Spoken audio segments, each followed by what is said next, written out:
I'm going to go ahead and introduce Dr. Byron Powell, who is an assistant professor at Washington University in St. Louis. Dr. Powell's research focused on efforts to improve quality of life and behavioral health and social services. He focuses on barriers and facilitators to implementing evidence-based practices, designing and tailoring and assessing the effectiveness of implementation strategies, and advancing implementation research methods. He is a recipient of grant funding from the National Institutes of Health and other foundations. And he is very well known for his fantastic work in the area of implementation strategies. I'm going to turn it over to you, Byron, and feel free to say anything else that you'd like to in terms of introductions, and right ahead.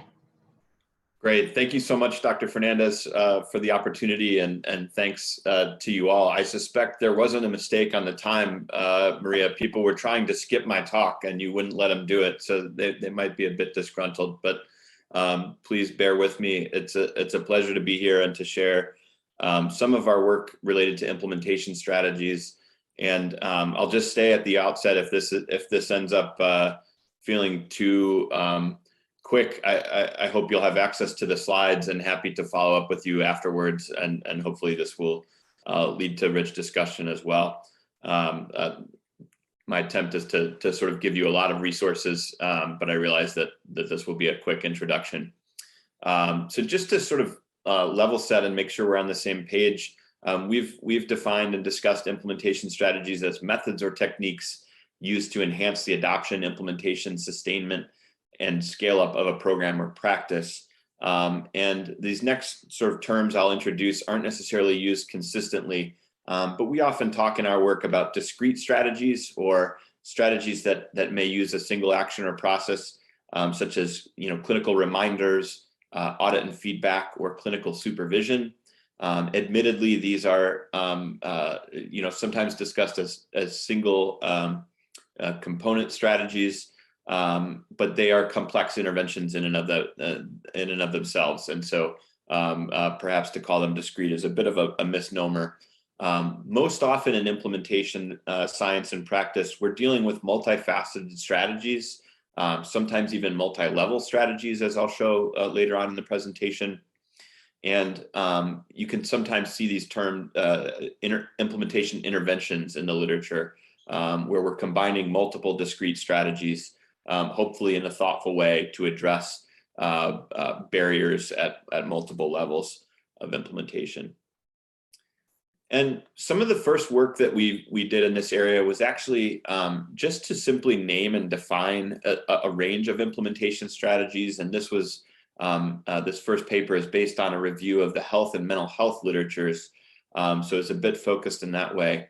But one of the reasons that we did this is that when we turned to the literature to look for effective implementation strategies, one of the things that we immediately saw was that there was tremendous inconsistency with sort of the terminology, and there was sort of this Tower of Babel problem, as it's been termed in implementation science, where sometimes people use the same term to talk about completely different things, or they use different terms to talk about what's essentially the same thing.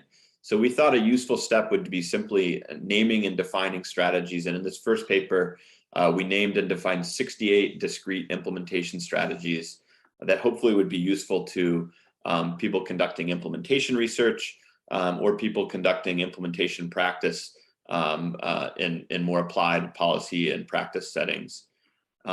This was based on a structured review of the literature, not necessarily vetted by a broader community of experts in implementation science and practice.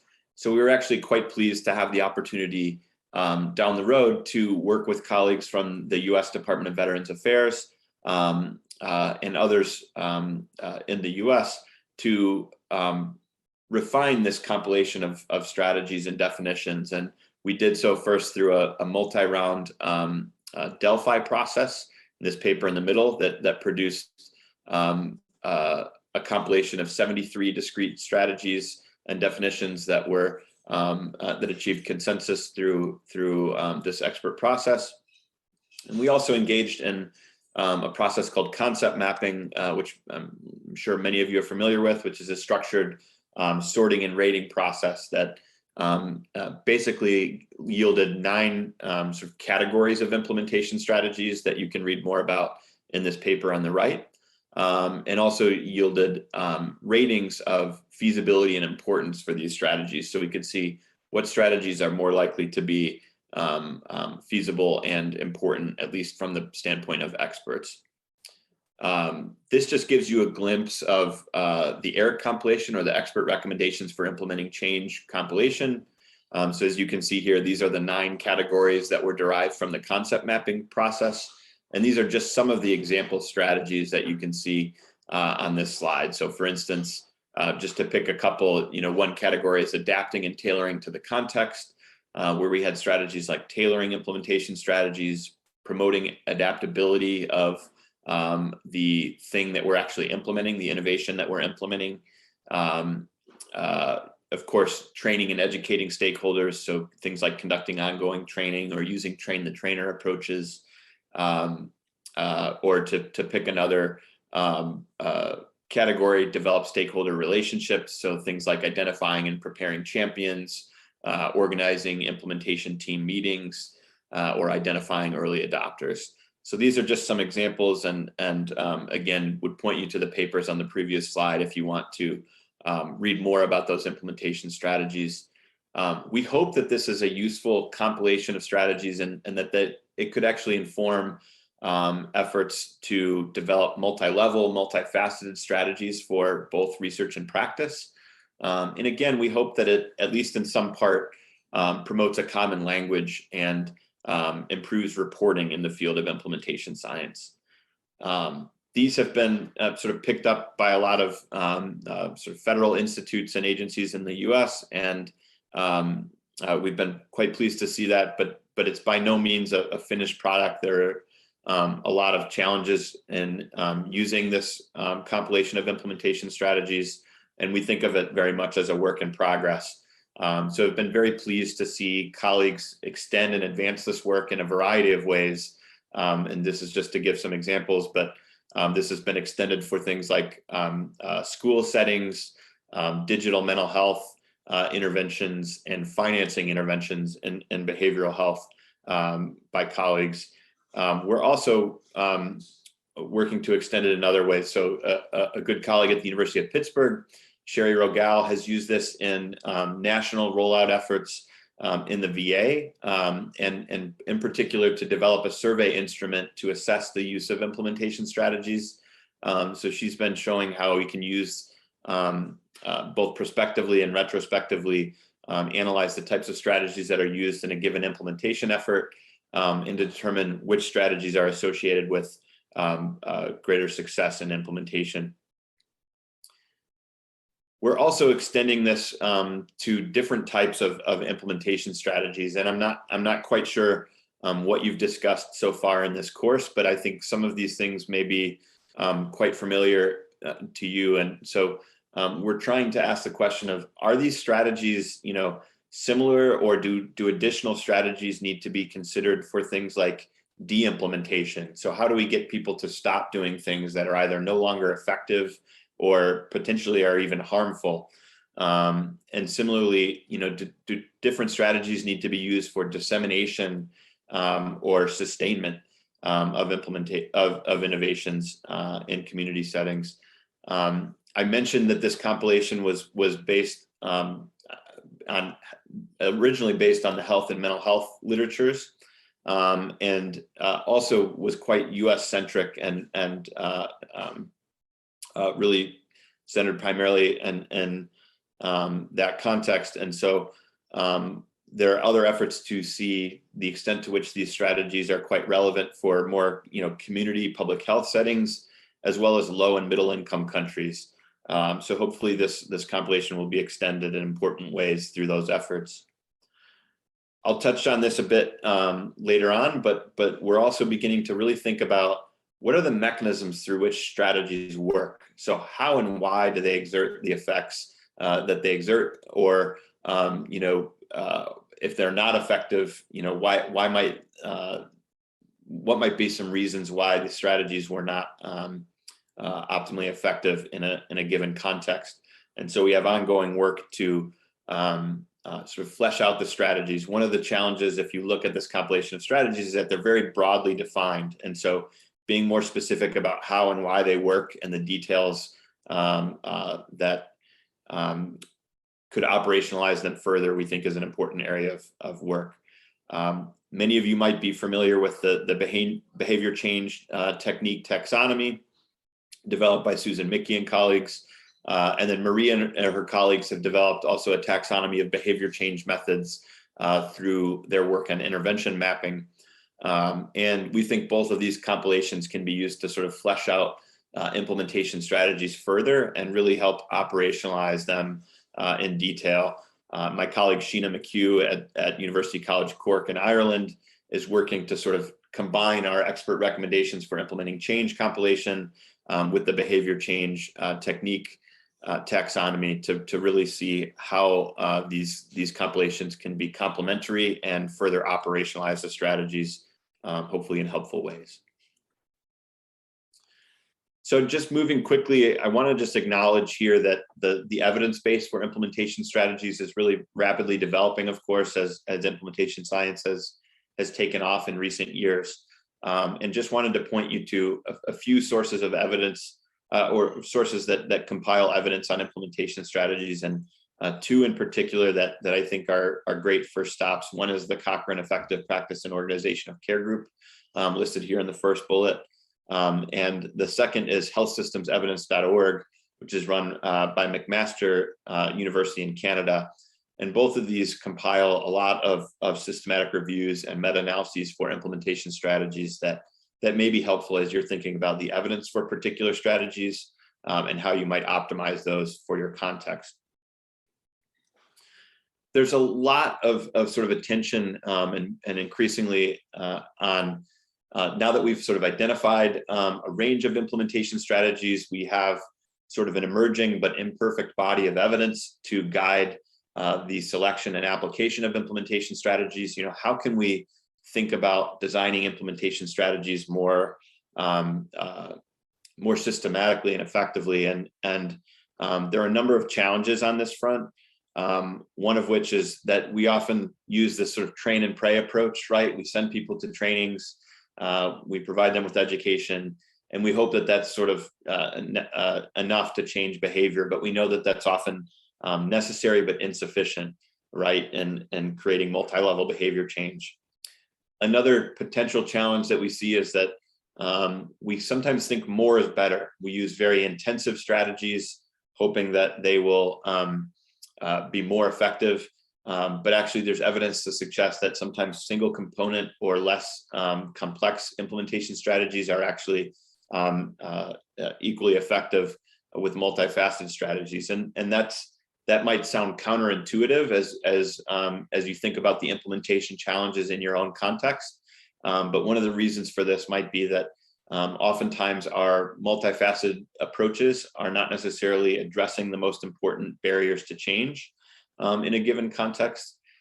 They may actually focus on sort of one level of behavior change. So for instance, a sort of a consistent finding is that we've too often focused on provider level behavior change, ignoring sort of system and organizational level factors that actually influence implementation heavily.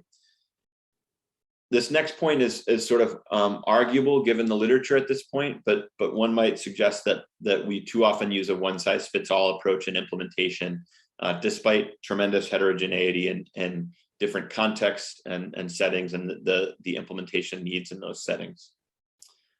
And then finally, our colleague Martin Eccles suggests that we too often use the Islagiat approach, or it seemed like a good idea at the time. I'm not sure if this resonates with any of you here, but oftentimes this is familiar to folks who have been engaged in a lot of implementation work. We're trying to do the best that we can, and sometimes guided by, again, an imperfect evidence base and an imperfect body of theory to guide this work. But these factors sort of result in this situation in which oftentimes there's little association between the types of problems that we're actually facing and the approaches that we're taking to address them. And as I sort of mentioned before, there's often this phenomenon where organizational and system-related problems tend to be ignored, even when they're detected, favoring individual educational and psychological approaches.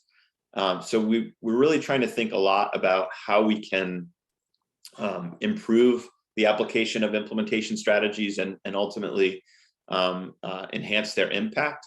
And this is work that Maria and I led for first a book chapter led by our colleagues at the NCI, and then the subsequent paper and the screenshot in the middle in Frontiers in Public Health, where we suggest these 5 different priorities for improving implementation strategies. And one is to really focus on enhancing the methods for designing and tailoring strategies. The second is to really think about specifying and testing mechanisms of change. The third, which I'll touch on briefly, is improving tracking and reporting in implementation science. And then I actually don't have much time to focus on these last 2, but really conducting more effectiveness research in implementation science and increasing the number of economic evaluations in implementation science. And I think these are obviously important priorities for our field, and happy to talk more about those in the Q&A. So as we think about how we can more systematically design and tailor implementation strategies, and thinking in contrast to those sort of, it seemed like a good idea at the time approaches, we really are advocating for more systematic approaches, such as these sort of basic steps, but really starting on identifying who needs to do what differently in order for implementation to be improved.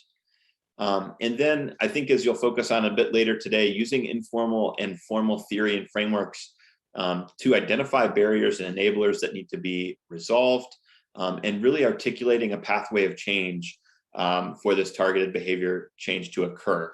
And a variety of methods can be brought to bear in that process, but generally the notion of thinking carefully about those two aspects is really important.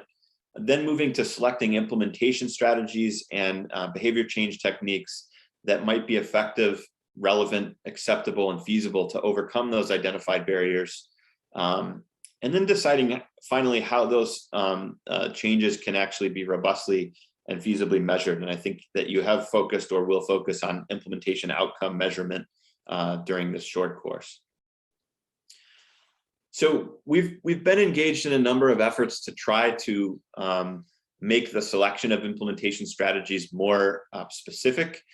This is another effort that both Maria and I were involved in to actually match first the compilation of implementation strategies that we developed to what is a prominent framework in the field to help us to understand barriers and facilitators, called the Consolidated Framework for Implementation Research, or the CFIR. And what we did in this survey was actually to ask implementation experts, if you had one of these 39 different barriers that are outlined in the CFIR, which implementation strategies would you use to actually overcome it? And in this case, for each barrier, so just for an example, we have one barrier called low reflecting and evaluating. So this notion that there's little to no quantitative or qualitative feedback about the progress and quality of implementation. How would you actually address that barrier? And what you see in this graphic are both level 1 and level 2 recommendations, which basically indicate higher and slightly lower level of agreement on the types of strategies that might be effective. And hopefully these would be intuitive strategies. So things like audit and feedback can hopefully lead to more reflection and evaluation of how implementation is going. Developing and implementing tools for quality monitoring might be an important step here. And you can get a Excel-based tool where you could actually select the types of barriers that you're interested in addressing and the types of strategies that might be useful in addressing those barriers at this URL on this slide. And you can read more about it in the article led by Tom Waltz in Implementation Science. But one of the things that we found in this study was that both the CFIR and our expert recommendations for implementing change compilation are quite broadly defined. And there wasn't a lot of consensus on the types of strategies that might be most effective. And so really, I think what this points to is the need to get much more granular with how these strategies are operationalized and how they can be used to overcome the implementation challenges that we face. And so one of the approaches that we've been sort of advocating for and certainly trying to use in an increasing number of projects is intervention mapping, or as Maria and her colleagues have sort of begun to apply it more in implementation science, have termed it implementation mapping, which these steps I think will look familiar given a few slides ago. But the first sort of task of intervention mapping or implementation mapping is to really conduct a needs assessment and really understand who are the adopters and implementers that we need to engage, to then identify the adoption and implementation outcomes that we're attempting to change in a given context, as well as the performance objectives, which is really who needs to change what in order for a given intervention to be implemented and sustained. Then think about what are the determinants, what facilitates or enables the achievement of those performance objectives, and create matrices of change that can sort of link those concepts together. And then again, hopefully this is familiar, but choosing then theoretical methods or implementation strategies that can address them, operationalizing those strategies through protocols and materials as necessary, and then evaluating the implementation outcomes. And essentially, intervention mapping or implementation mapping is really just a systematic intervention development protocol or implementation strategy development protocol. I think Maria often talks about this as sort of what good intervention developers or implementers do. But you can read more about that in her paper here, and certainly use her as a resource. She's by far the expert in this area. So glad to have her to correct my mistakes in this and provide you more expertise on that front. I don't have time to sort of dwell on these examples, but I just want to suggest a couple of different ways in which we're using implementation mapping in our work. The first is from a study in which we actually involved organizational leaders and clinicians at mental health agencies in a process in which we collaborated with them to use implementation mapping to actually tailor implementation strategies to their site-specific needs. And so this is the notion, again, that perhaps we need to move away from one-size-fits-all approaches. And so the idea here was to really test, can we actually do this at the organizational level feasibly so that organizations can more systematically think about what are our implementation strengths and needs, and how could we use something like implementation mapping to develop better strategies. And we were able to pilot this approach using a mixed methods randomized match pair design. And I think we've learned a lot about sort of how we can do this feasibly in these organizations. And overall, this was found to be acceptable, feasible, and appropriate in these settings. And I think organizations really appreciated the opportunity to slow down and think systematically about how they were implementing, in this case, an evidence-based mental health treatment. We also use this in a scale-up study in Vietnam in a slightly different way. So in this study, we used intervention mapping essentially to develop a two conditions of a cluster randomized control trial. And so more of a standard implementation condition where clinics were getting a standard implementation, a set of standard implementation strategies, and then another implementation condition where they were receiving additional facilitation to tailor implementation strategies. But this was just another application of intervention mapping, and you can actually see sort of the basic strategies that we developed in this study protocol if you're interested.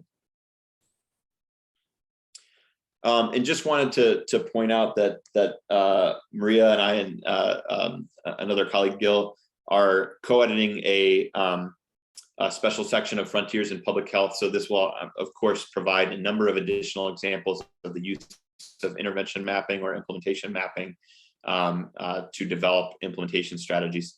So keep your eyes open for that. Or if you have work in this area, we'd love to see you submit to that if there's still time. I know I'm running short on time, so I'm going to speed through some of this, but just want to suggest that, again, there's an increasing focus on how and why strategies work, or focusing on the mechanisms of implementation strategies. And just to give one example from this table, and again, you'll have these slides, if we have a determinant or an implementation barrier, such as a provider skill deficit, and we use something like training or teaching in practice with corrective feedback, we might try to think about the mechanism through which that strategy works. So in this case, we might suggest something like skill acquisition, refinement, and mastery, and how that actually leads to our implementation outcomes of interest, and which outcomes. So this might actually lead to better fidelity to an evidence-based practice. But oftentimes what we see is that we don't identify explicitly, and we don't measure things like skill acquisition, refinement, and mastery. And thus, we're not often sure whether and how an implementation strategy actually activates a given mechanism or more sort of proximal target. And so if it doesn't work, we're not actually sure how to tweak it. And if it does work, we're not always necessarily sure why it worked. And so we're really trying to get people to, and really sort of push the field to specify this more clearly. This is a paper led by Kara Lewis, where we talk about the development of causal pathway diagrams. This is a way of thinking about, what is your strategy? What are sort of the mediators and moderators that you're addressing? And what are the more proximal and distal outcomes that you're trying to change? And can you actually sort of map that out, be it through a causal pathway diagram like this, or be it through a more traditional logic model?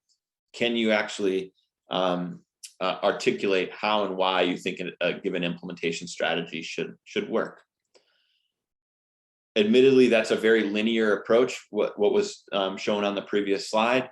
And this is really complicated, and probably any attempt to do this is going to be an oversimplification.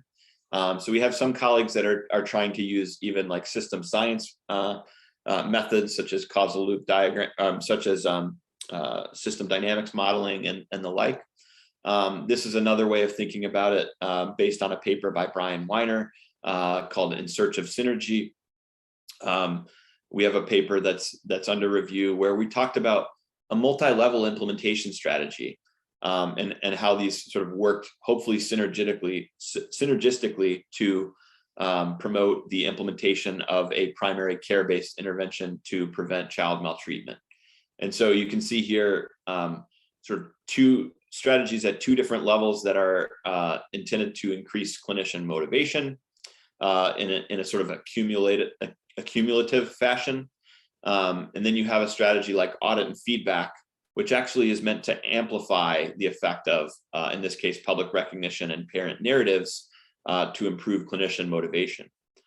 You also have sort of a convergence approach here as a strategy to improve parents' motivation, converges with clinician motivation, hopefully to improve parent-clinician interaction. And then finally, you have a sort of a facilitation approach in which a clinician reminder actually removes the barriers from these other strategies and the final goal of referring to this primary care-based intervention. And so the idea here is just, can we start thinking about and articulating how we think our strategies are working together? Again, rather than just sort of throwing the kitchen sink at a problem or assuming that more is better, how can we articulate the pathways by which these things are working? I won't dwell on this for the sake of time, but just to say that we have an effort that Maria is also involved in to develop a mechanism-focused research agenda in this area.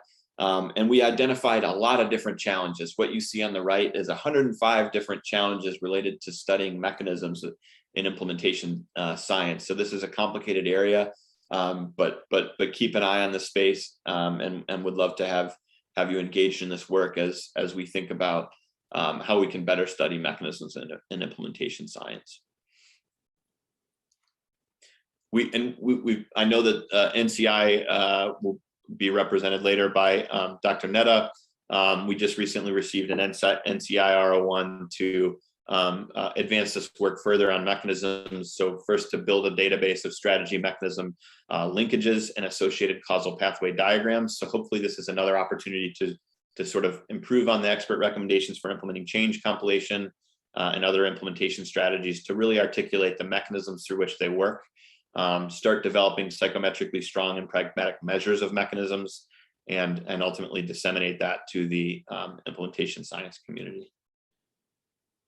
And I'm quite sure I'm out of time, so we can sort of stop here. But the last sort of piece of this presentation is really focusing on our need for better specification, tracking, and reporting of implementation strategies. And this is basically the notion that, again, strategies are poorly reported in the literature, which really limits replication in science and practice and precludes answers to how and why strategies work. This is just one example that I'll skip over, but we really advocate for careful specification of strategies. So getting people to name, define, and carefully specify strategies. And these are sort of some reporting guidelines on that front that we would encourage folks to use as is helpful and useful for you in your work. I'm going to skip over this for the sake of time and so that we have time for discussion.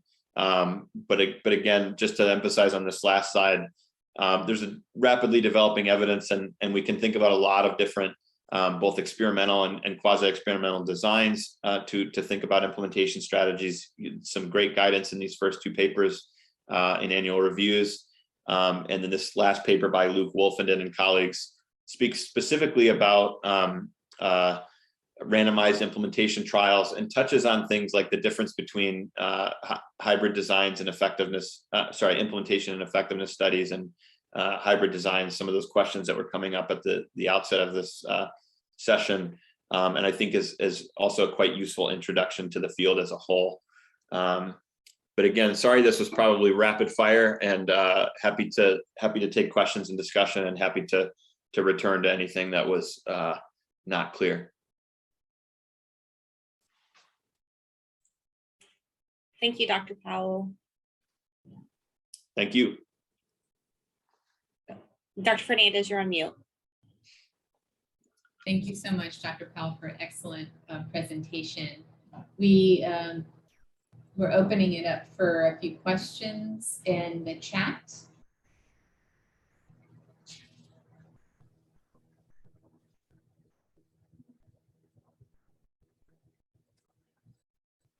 Okay, the first one we have is, let's see.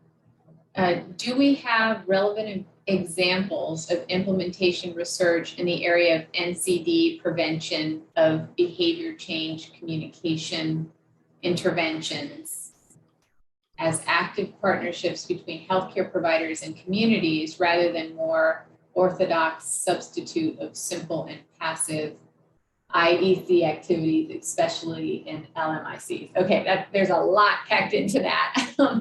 Let's see if I can. So examples of implementation work in NCDs and using behavior change communication interventions. I'm not sure I can answer that in any way satisfactorily in a satisfactory manner off the cuff. So I'd have to think about that and come up with some examples. I don't know if Maria, you may have some of those more at the tip of your or at the top of your mind. Yeah, I mean, no, I'm sort of in the same boat here, but I can tell you that you know, one of the things in this question is about partnerships between healthcare providers and communities. And I did, you know, yesterday I talked a little bit about engagement, community engagement, and the participatory nature of planning implementation research, and certainly planning implementation strategies or selecting strategies is a huge part of that. And Dr. Powell, I think, shared a really nice example in his work with the Coast IS project, and it's you'll get a copy of the slides, but it's listed in one of the slides, the paper, where I think gives a really nice example of this partnership and collaborative work in understanding factors influencing implementation and also in choosing strategies. So hopefully that can help with that question.